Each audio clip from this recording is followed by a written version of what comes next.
आज इस वीडियो में हम सीखेंगे क्वाड्रेटिक इक्वेशन एक्सरसाइज 4.3 का क्वेश्चन नंबर 8 एनसीईआरटी बुक का।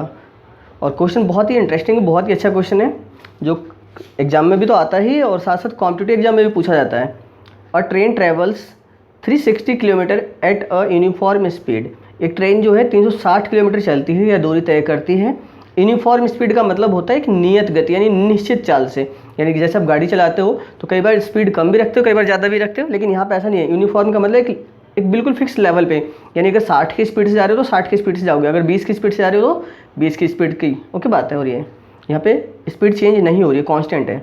If the speed had been 5 kilometre more, अगर स्पीड 5 किलोमीटर ज़्यादा होती, it would have taken 1 hour less for the same journey. तो उसी दूरी के लिए, उसी यात्रा के लिए 1 घंटे कम लगते हैं। यानी स्पीड बढ़ेगी तो जाहिर सी बात है टाइम कम लगेगा, स्पीड कम होगी तो टाइम ज़्यादा लगता है, और स्पीड ज़्यादा होती है तो टाइम कम लगता है। ये लाइन ध्यान रखना हमेशा। Find the speed of the train. चलो देखते हैं। Let speed of the train, या uniform speed of the train भी लिख सकते हो आप।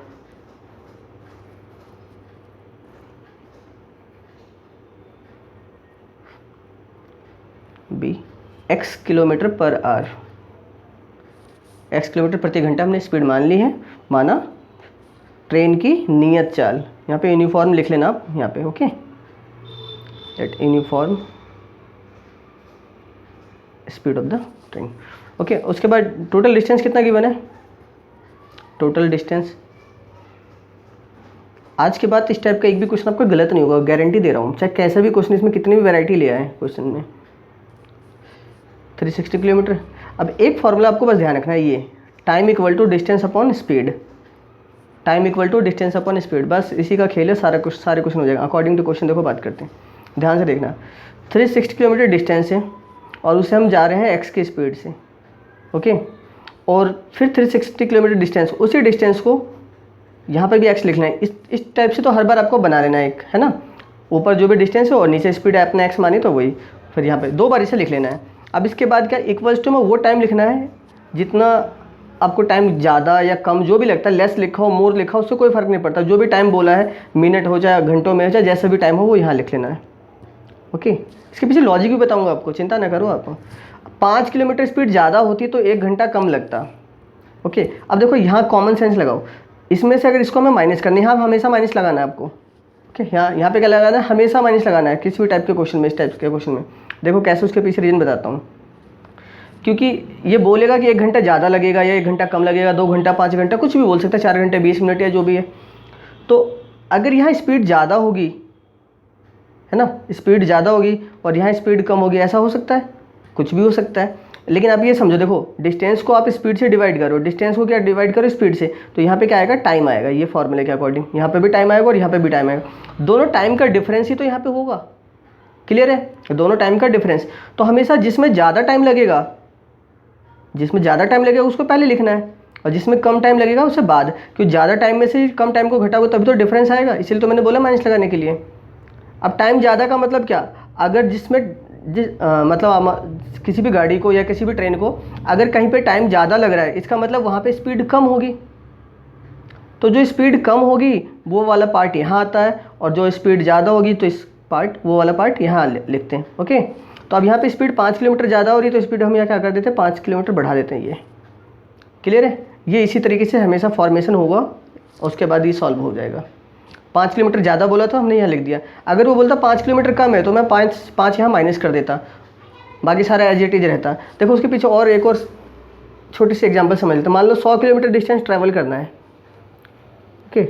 2 जगह हमने लिख लिया। 100 किलोमीटर अगर आप 25 किलोमीटर की स्पीड से ट्रैवल करते तो 4 घंटे लगते हैं, और 20 की स्पीड से करोगे तो 5 घंटे लगते हैं। तो क्या 4 में से 5 घटाओगे? नहीं ना। यानी कि जहाँ पे ये स्पीड कम थी उसमें टाइम ज़्यादा लग रहा है, इसलिए इस वाले पार्ट को पहले लिखोगे, और जहाँ पे स्पीड ज़्यादा होगी उसको बाद में। यानी कि ये 4 वाला जो पार्ट, यानी कि 4 - 5 ना हो के क्या हो जाएगा? 5 - 4, तभी तो 1 घंटे का डिफरेंस आएगा। क्लियर है? बातों को समझ रहे हो ना? तो बस ये ध्यान रखना, जिसमें स्पीड ज़्यादा होगी वो पार्ट माइनस के बाद लिखेंगे, और जिसमें स्पीड कम होगी वो माइनस से पहले लिखेंगे। जितना टाइम का इंटरवल आ रहा होगा, जितना का गैप आ रहा है, कम लग रहा है ज़्यादा टाइम लग रहा है, वो इक्वल टू के बाद। अब इसके बाद एलसीएम लेके इसे सॉल्व कर लो बस। दोनों अलग अलग टर्म है तो इसको एलसीएम में एज इट इज लिख लो।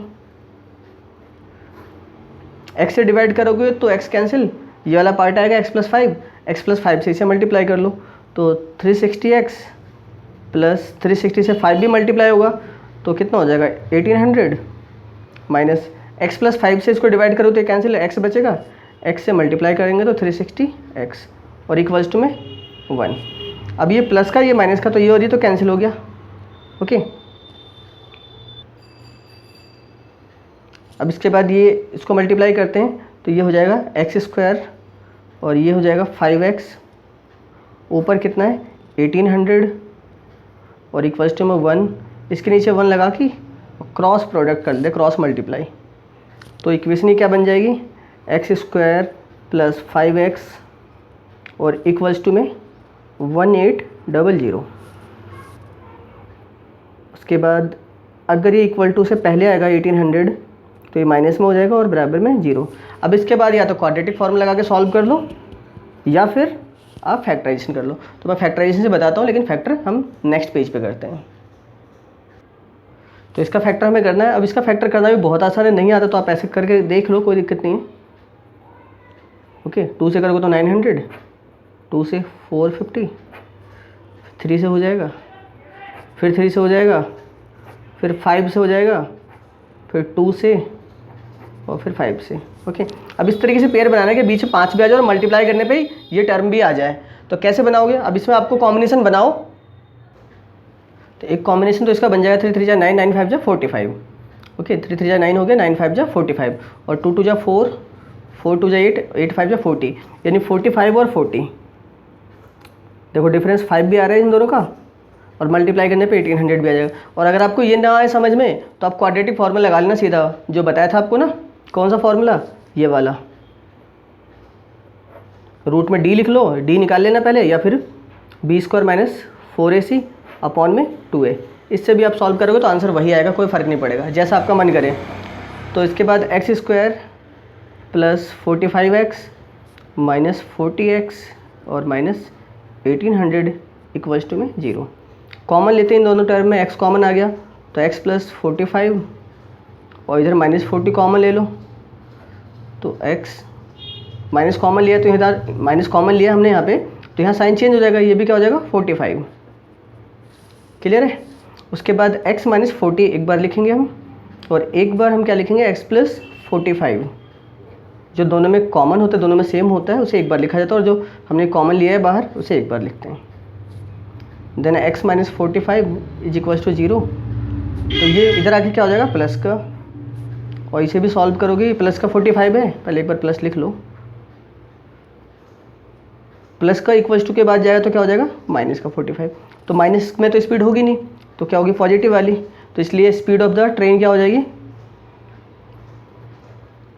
Therefore speed of the train, या uniform speed of the train लिख लेना। ठीक है, कितनी हो जाएगी 40 किलोमीटर पर आवर। ये आपका आंसर आ गया। क्लियर है? बाकी आप क्रॉस चेक करना चाहो तो क्रॉस चेक भी कर सकते हो, करके देख लो, जैसे मैं करके दिखाऊं। चलो आपको करके दिखाता हूँ कि सही आंसर ये गलत है। जिस 360 की डिस्टेंस, 360 डिस्टेंस, ओके, स्पीड कितनी 40 आई है तो 40, और बाद में हमने स्पीड बढ़ाई थी, तो यहाँ पे कितने 5 बढ़ाई थी, तो 40 और 5 कितना हो जाएगा 45। यही तो था, और मैंने बताया था कि यहाँ पे जहाँ पे स्पीड ज़्यादा होगी उसे माइनस के बाद लिखना है। अब इससे इसको डिवाइड करते हैं ज़रा, ये डिवाइड करोगे तो 9 आएगा, और ये कट जाएगा, डिवाइड करोगे तो कितना आएगा 45 से 360 कितने बार में आएगा 8 बार में। इसका डिफरेंस कितना आ रहा है 1 आवर आ रहा है ना, 1 घंटा। यही तो था क्वेश्चन। ओके, तो आप ऐसे भी चेक कर सकते हो। और MCQ क्वेश्चन होते हैं तो इसको ऑप्शन से मैं ऐसे ही कराता हूँ और बहुत जल्दी हो जाते हैं। MCQ भी मैंने कई वीडियो डाल रखी है, आप देख सकते हो, रियल नंबर की, पॉलिनोमियल की, क्वाड्रेटिक इक्वेशंस की, लीनियर इक्वेशन इन 2 वेरिएबल की, और भी कई चैप्टर्स की वीडियोज हैं, तो आप उसे देख सकते हो। शॉर्ट ट्रिक भी आपको सारी मिल जाएगी MCQ क्वेश्चंस के लिए। ओके, इसके बाद एक और छोटी सी इन्फॉर्मेशन लो। क्वेश्चन नंबर 8 हमने ये कर लिया। क्वेश्चन नंबर 9 की वीडियो मैंने पहले से अपलोड कर रखी है, तो क्वेश्चन नंबर 9 की वीडियो आप देख लेना, पहले से बनी हुई है वीडियो, और उसमें बहुत ज़बरदस्त एक्सप्लेनेशन है। 17-18 मिनट की वीडियो है, जानबूझ के मैंने उसे थोड़ा सा लंबा खींचा हुआ है, और ऐसी चीज़ बताई है कि मैं आपको गारंटी देता हूँ उसमें कि उसके पीछे लॉजिक क्या होता है, उस क्वेश्चन के पीछे उसको क्यों सॉल्व करते हैं उस तरीके से, वो आपको कोई टीचर नहीं बताएगा जो मैंने आपको उस वीडियो में मैंने बताया है। चलिए ओके, नेक्स्ट वीडियो में मिलते हैं।